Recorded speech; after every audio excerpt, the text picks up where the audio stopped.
In this module, I would like to talk about another type of coat protein called COP1, and I would also like to talk about mechanisms of how vesicles fuse with one another. This doesn't happen at random.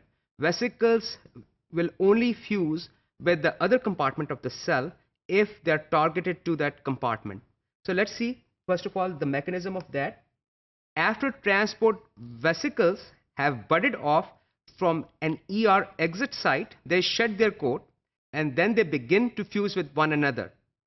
This fusion of membranes from same compartment is called homotypic fusion.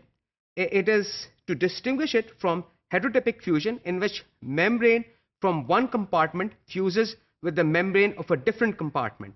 So how do vesicles know which vesicle to fuse with or which vesicle not to fuse with?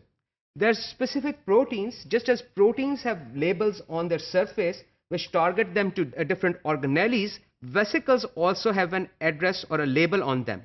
This address basically is in the form of specific proteins, and in this case, these are called the snare proteins.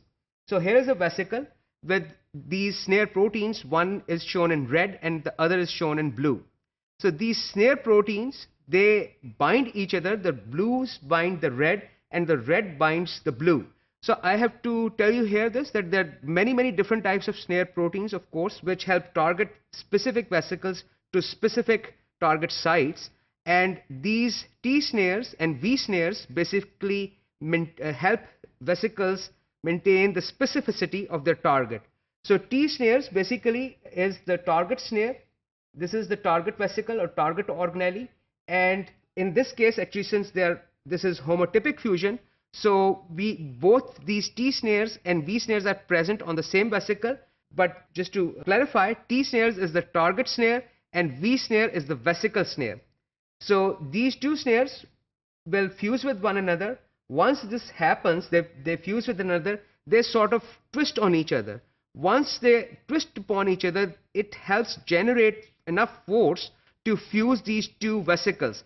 Now remember that there is water in between these two vesicles that is going to prevent, that is going to resist the fusion of these two vesicles. So the force generated by twisting of these snare molecules helps these two vesicles fuse with one another.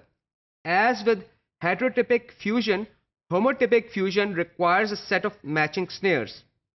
The interaction is symmetrical, with V snares and T snares contributing in the fusion of both membranes. The structures formed when ER-dried vesicles fuse with one another are called vesicular tubular clusters.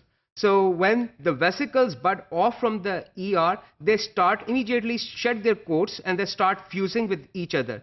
And these fused vesicles are referred to as vesicular tubular clusters. I'll show you a diagram of that too, but I would like to tell you that these clusters constitute a new compartment that is distinct from endoplasmic reticulum, since it lacks many proteins endoplasmic reticulum has, and it is different from Golgi apparatus because it contains certain proteins that Golgi apparatus does not have, and vesicular tubular clusters, they have those proteins. So let's look at that.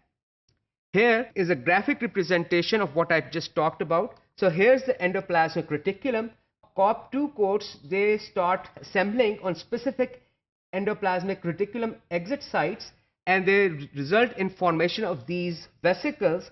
As soon as these vesicles bud off, this coat is disassembled, and now we have membrane of the vesicle, out of which specific proteins are sticking out. These are snare proteins. They help these vesicles fuse with one another, and once these vesicles fuse, they form a larger structure which is referred as vesicular tubular cluster.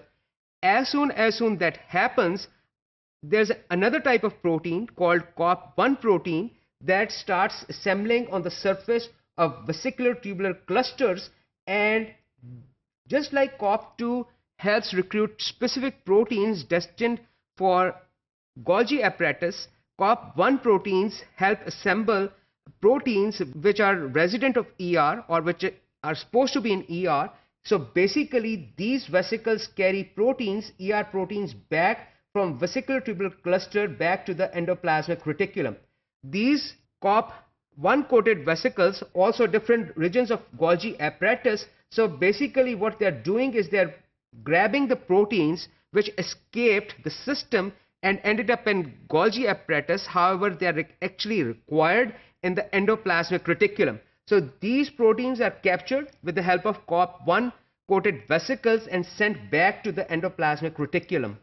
Here is an electron micrograph of vesicular tubular cluster, you can see. So how do these COP1 proteins, coat proteins, know which proteins to grab and send back to ER?